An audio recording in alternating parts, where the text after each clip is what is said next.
Assalamualaikum warahmatullahi wabarakatuh. Hari ini kita akan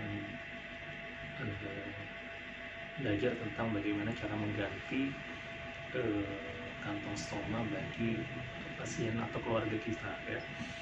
Jadi peralatannya yang harus disiapkan ketika Anda ingin mengganti kantong stomanya adalah yang pertama, harus punya kantong stoma yang baru. Kantong stoma yang baru ini harus yang ideal, ya, yang aman buat kulit. Nanti kalau masih bingung jenis-jenisnya, nanti saya kasih linknya di video yang lainnya, ada di bawah di komentar, silahkan dicek jenis-jenis kantong stoma. Kemudian yang kedua, alat yang harus disiapkan yaitu cairan pencuci. Cairan pencuci ini air masak, ya, yang bisa diminum. Kemudian gunakan tisu basah, ya, tisu basah non alkohol. Kalaupun alkoholnya ada, dengan direndam di air itu sudah cukup melepaskan alkohol.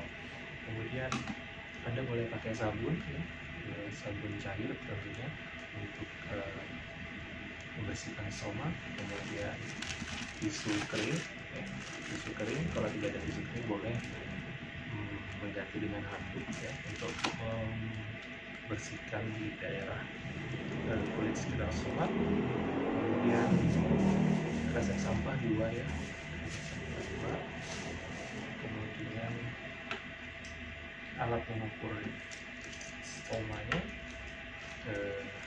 kertas, boleh salah satunya kertas plastik transparan atau penggaris stoma. Jadi kalau sudah punya penggarisnya lebih baik, tapi kalau nggak punya boleh pakai kertas dengan plastik. Kemudian spidol permanen, kemudian gunting. Terus kemudian Anda juga harus punya klipnya, klip penjepit stoma. Namun kalau tidak ada klip, ini klipnya, ya. Kalau tidak ada klip, boleh kita pakai karet gelang seperti ini. Nah, oke. Yang pertama kita lakukan adalah kita cuci tangan, ya. Kita cuci tangan, kemudian pakai sarung tangan, ya. Kalau ada di rumah sakit pakai sarung tangan, tapi kalau keluarga sendiri, ya tidak masalah sebenarnya, ya, kalau tidak pakai sarung tangan. Nah, jadi kemudian ini kita ibaratkan ada keluarga Anda tidur, ya, tidur, kemudian kepalanya di sebelah sana, ya. Jadi kita taruh kresek sampahnya di samping tempat tidur, kemudian masukkan ujungnya ini, ujung tempat pembuangan kantong stomanya, masukkan ke dalam kantongnya seperti ini, ya. Oke, kemudian buka klip, klipnya, ya. Kemudian simpan klipnya di tempat yang aman, simpan klipnya di tempat yang aman. Kemudian klipnya bersihkan dulu, dengan tisu kering boleh, tisu basah boleh. Kemudian buang di sini. Nah, kemudian keluarkan isinya, kotorannya ke dalam kresek sini, ya. Nah, ini pada kondisi pasien-pasien belum bisa aktif ke kamar mandi. Namun kalau sudah pasiennya sudah bisa aktif sendiri ke kamar mandi, nanti boleh nonton video yang sebelumnya, ya. Nah, kemudian setelah itu buka kantong dari bawah ke atas. Nah, karena bawahnya seperti sini, maka kita buka kantong. Kalau mau buka kantong dari atas ke bawah, jadi dari atas ke sini, ya. Kemudian gulung ke arah dalam, ya, gulung ke arah dalam terus, ya, sehingga lubangnya tertutup dengan bagian lainnya, jadi tidak ada kebocoran. Kemudian masukkan ke dalam situ, proses semua, kemudian ikat. Kemudian ambil kresek baru, taruh di sampingnya. Oke, kemudian sekarang yang dilakukan adalah membersihkan stomanya. Kita ambil tisu basah, ya. Pertama bersihkan dulu stomanya seperti ini secara lembut, ya. Kemudian buang ke sini. Nah, kemudian ambil lagi tisu basahnya, ya, tisu basahnya dikasih sabun, ya, kemudian bikin busa seperti ini, ya. Jadi bikin busa seperti ini. Kemudian kalau sudah berbusa, baru kemudian diterapkan lagi di stomanya, ya. Ini harus bersih. Jadi kalau ada di stopnya kotoran tuh diangkat aja, kemudian buang kembali ke sini. Kemudian kalau sudah, bilas dengan air. Nah, seperti itu. Nah, buang. Nah, langkah yang sama juga dilakukan di kulit sekitar stoma. Jadi kalau Anda lihat, ini ada kulit sekitar stoma, ada bekas-bekas kantong yang menempel, ya. Jadi bekas-bekas wafer yang menempel, ini juga perlu dibersihkan dengan baik, ya. Nah, kemudian kita bersihkan pertama sama dibersihkan kulit sekitar stomanya seperti ini, ya. Kemudian kasih sabun, bilas, ya, seperti itu, ya. Kemudian kalau sudah, keringkan, ambil tisu kering, keringkan. Yang dikeringkan hanya di kulit sekitar stoma. Kalau stomanya jangan dikeringkan dengan tisu, ya, tidak perlu. Jadi di kulit sekitar stoma aja yang dikeringkan. Oke, ini penting, jadi harus kering. Kenapa? Kalau tidak kering dia tidak mau menempel. Ya, kalau tidak basah, kantong yang baru tidak mau menempel dengan baik atau mudah bocor, ya. Jadi itu perlu diperhatikan. Nah, sambil menunggu setelah kita bersihkan, kita harus menyiapkan kantong stomanya. Kita harus ukur dulu. Nah, sambil menunggu mengukur, kita harus siapkan tisu basah yang bersih, ya, yang kering, dikeringkan. Tisu basah yang dikeringkan kemudian ditaruh di atas stomanya. Ini mencegah kalau seandainya ada yang keluar, dia nggak tumpah kemana-mana, jadi langsung masih bisa dipendal seperti itu. Jadi caranya sekarang kita masuk ke cara pengukuran kantong stoma. Nah, cara mengukur kantong stoma adalah cara pertama paling mudah menggunakan kertas. Jadi kertas ini, ya, dilipat 2, dilipat 4,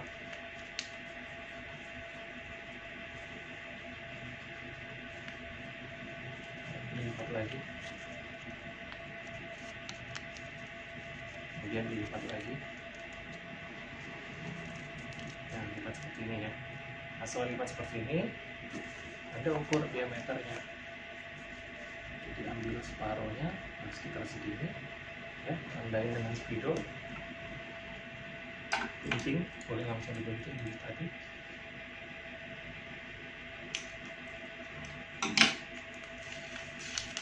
Oke, maka kurang lebih seperti ini ukuran stomanya. Setelah itu ambil stoma bag yang baru, taruh di sini, ya. Nah, diperkirakan seperti ini. Nah, kemudian lihat angkanya. Ini angkanya ada di sekitar 40. Bisa lihat, ya, ada di 40. Nah, sehingga di 40 itu kita gunting. Kita gunting sampai ukuran 40. Seperti ini. Jadi cara mengguntingnya, jauhkan kantongnya. Ya, jari Anda dijauhkan. Kemudian gunting 40. Ya, gunting yang rapi sampai 40.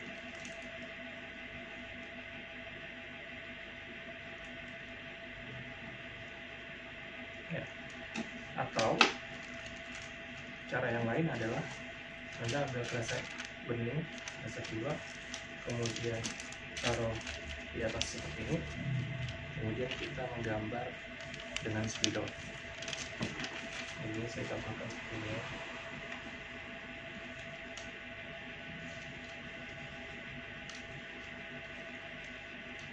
Nah, ini kalau cara yang kedua ini pakai plastik ini, ketika stomanya nggak bulat.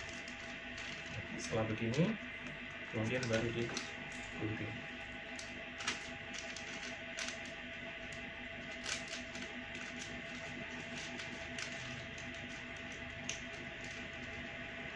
Gunting sampai batas luar spidolnya.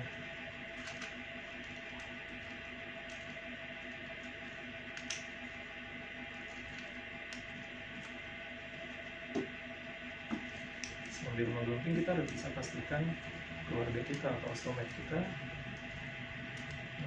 dalam kondisi baik-baik aja, ya, tidak stres. Kalau dia stres, biasanya fesesnya justru lebih banyak keluar, jadi kotorannya keluar lagi gitu kalau dia stres. Makanya kalau lagi begini, kita harus bikin ibunya, pasiennya, ostomate-nya itu enjoy, jadi dia nggak merasa tegang.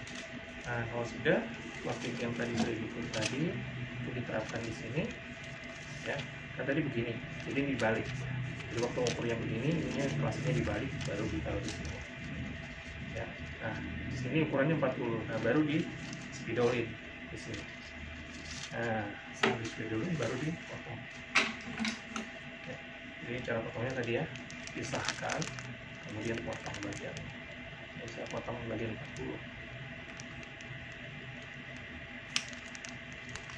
Oke.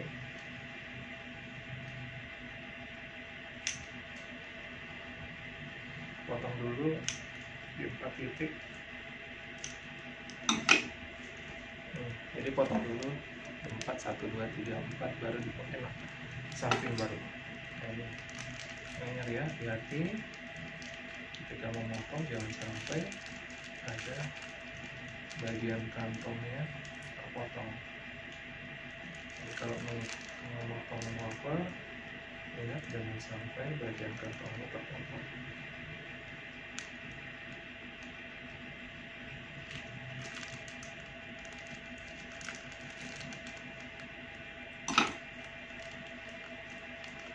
Nah, bagian yang terpotong ini jangan dibuang ya, itu ada fungsinya nanti. Ini saya jadikan cara memotongnya. Nah, oke.